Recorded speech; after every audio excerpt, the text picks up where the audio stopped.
So, people have tried to define what constitutes optimal health or optimal performance in a system or a person in a bunch of different ways. You can say, well, deviation from the average is pathological, but we don't think about that with talent or beauty or intelligence. So as a general principle, that can't be right.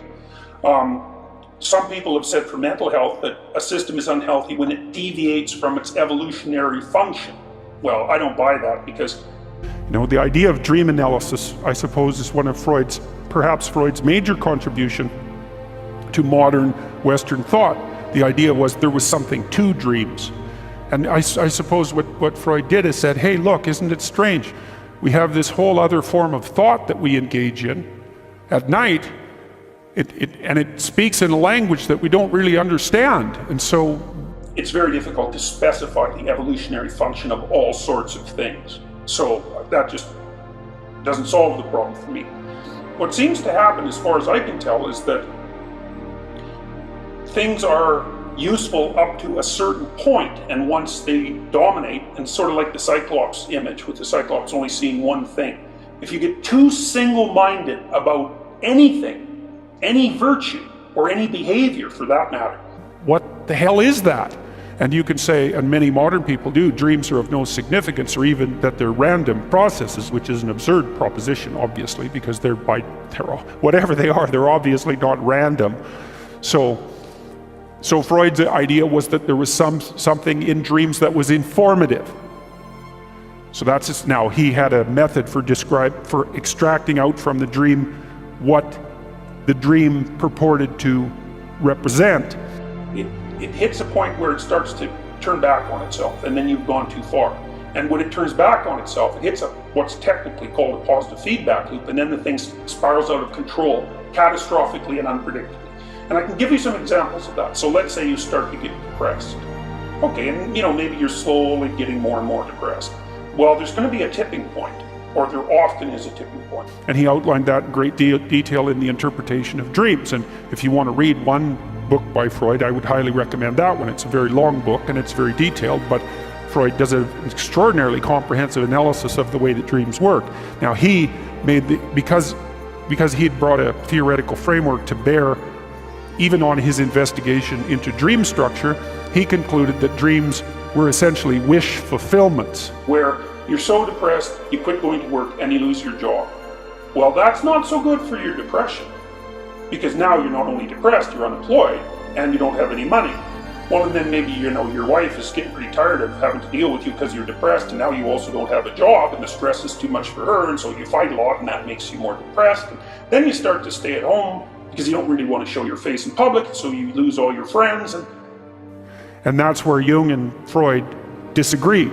He also believed that the primary motivating factor of human beings was sexual, and now that's a tougher one to toss aside, because even if you're a Darwinian rather than a Freudian, you're going to obviously support the proposition that sexual motivation among any living creature is going to be one of the highest order motivations, because otherwise creatures don't reproduce. And man, it's a cliff. So you're doing not too bad, even though it might be a downhill walk, until you hit this single event, and then it just goes whomp. Because being unemployed makes you more depressed, and that makes it less likely that you're going to look for a job. And with alcoholism, and other forms of addiction, what seems to happen to me is that you hit the positive feedback loop point when you start using the drug to cure its own withdrawal symptoms. So you're not in trouble with cocaine until you start using it because the cocaine has made you feel bad. And prevail over the long run.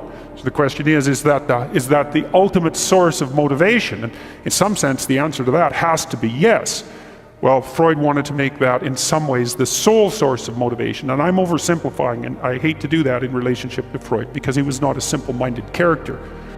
And the withdrawal, same with alcohol. You're all shaky and you got shakes and so on, and you figure out one day, Jesus, shot of vodka, I'm good. Yeah. No. You're firmly in the grip of the devil and not at that point. And I think a lot of systems are like this. They work fine, but as they get more and more exaggerated, they get closer and closer to a tip-off point, and then the tip-off point is where all hell breaks loose. And virtues are even like that. So we know, for example, that conscientiousness is a trait, and conscientious people are industrious and orderly. So it's like the Protestant work ethic. Jung had a dream once, if I remember correctly, that Freud and Jung were excavating a basement. And so Freud had outlined, Freud had already discovered the basement, let's say, so that would be the unconscious structure of the psyche.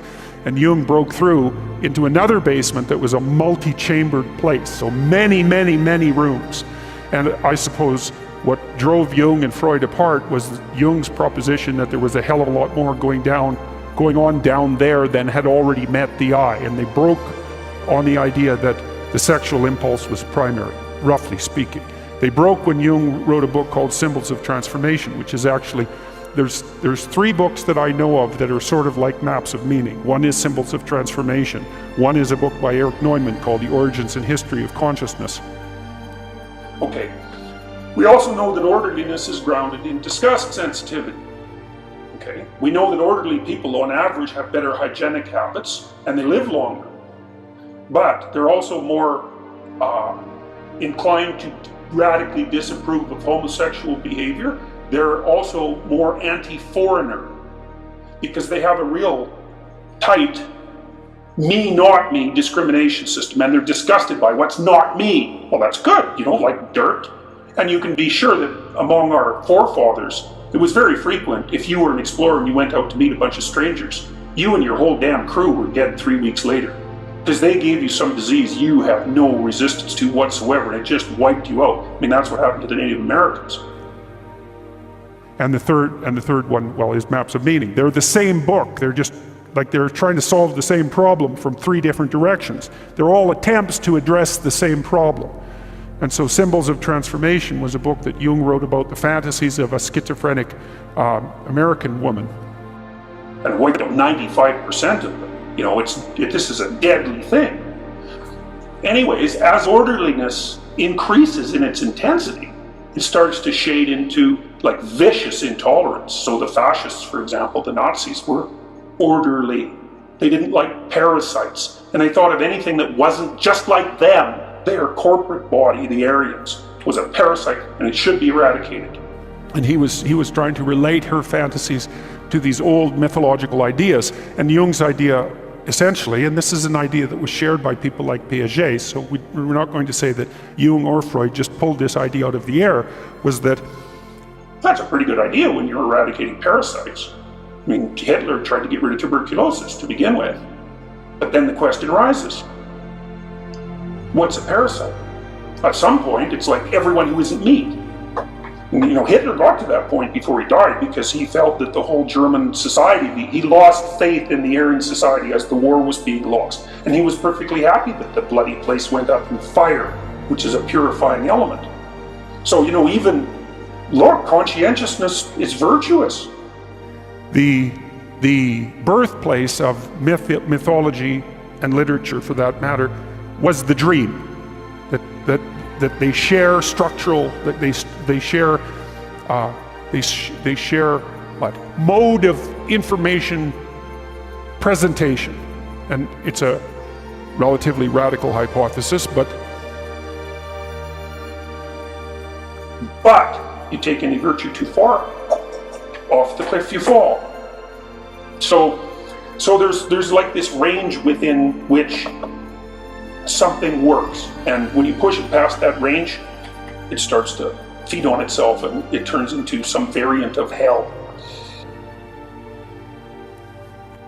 But given that they both represent dreams and mythological representations share an essentially narrative structure, and they're literary-like, you know, I mean, it's not so unreasonable to notice that. So enthusiasm can easily get out of control. That's what happens when a party gets out of control. That's what happens. Enthusiasm makes people impulsive. It makes them discount the future because today is so great. A dream at night is like the movie that you play in your head. And it's not unreasonable to note as well that the dreams that you have at night bear a relationship to the daydreams that you have during the day. Enthusiasm turns into mania. And so, everybody says, well, you should be happy, you should be feeling positive affect all the time. It's like, no. It's a form of cognition. It seems like an involuntary form of cognition, though, and that's a very strange thing. So, wrong. Positive affect is dangerous.